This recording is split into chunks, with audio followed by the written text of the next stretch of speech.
open, transparent trading deals and cutting EU red tape. Europe needs reform.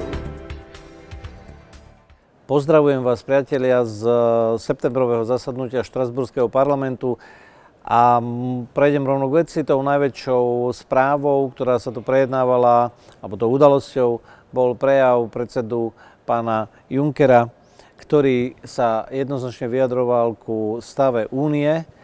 A samozrejme to najviac, čo nás všetkých zaujíma na Slovensku z veľkej miery, je migrácia a utečenci. Musím povedať, že jeho správa bola veľmi zaujímavá a bohužiaľ vyjadril na jej konci konkrétnu vetu. Európska únia nie je v dobrom stave.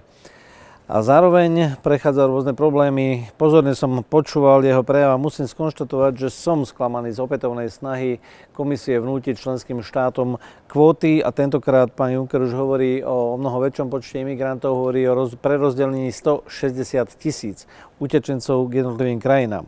Ako slovenský europoslanec som bol proti kvótam aj predtým, v aprílovej rezolúcii som aj teraz, budem a hlasoval som proti nim aj teraz. Ale zároveň zdôrazňujem, že je dôležité, aby si každý štát určoval svoju azylovú politiku.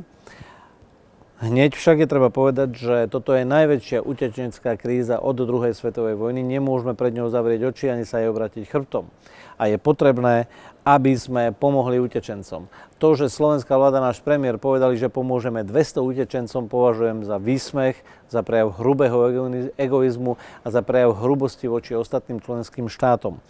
Musíme vedieť pomôcť, zároveň je jasné, že sme malá krajina a naša pomoc má svoje hranice a má svoj strop.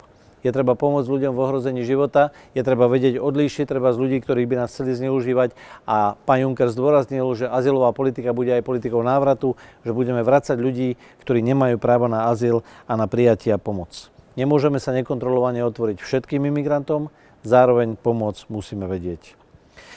Zároveň povedal, že imigračná vlna by mohla pomôcť Európe s demografickým vývojom, ktorý pokrivkáva a klesá. Ja naopak hovorím, že to by bola slepá ulica a myslím si, že je treba podporovať rodiny, aby mohli mať viacej detí a aby bola dobrá rodinná politika a toto je správne riešenie. Som veľmi rád, že povedal tú najpodstatnejšiu vec. Je treba pomôcť v tomto utečenskom probléme krajinám, kde vznikli konflikty, zasiahnuť tam v Líbii, v Sýrii, v Iraku, v ďalších a ďalších krajinách, kde toto všetko hrozí. A som veľmi rád, že o tom Európska únia rokuje a že sa vyjadruje k tomu, ako budeme pomáhať, čo tam budeme robiť, čo tam zmeníme. Prosím vás, modlite sa za túto hroznú vec, pretože to, čo sa deje, je nad naše sily a potrebujeme v tom aj Boží zásah. A ja viem, že u neho sa dá nájsť. Prosím, modlite sa aj za moju prácu, za prácu našich kolegov a modlíme sa za najbližšie voľby, ktoré prichádzajú budúci rok a budú v našej krajine znovu rozhodujúce preto, ako naša krajina bude postupovať ďalších 4 roky. Prajem vám všetko dobré a prosím, buďme v kontakte.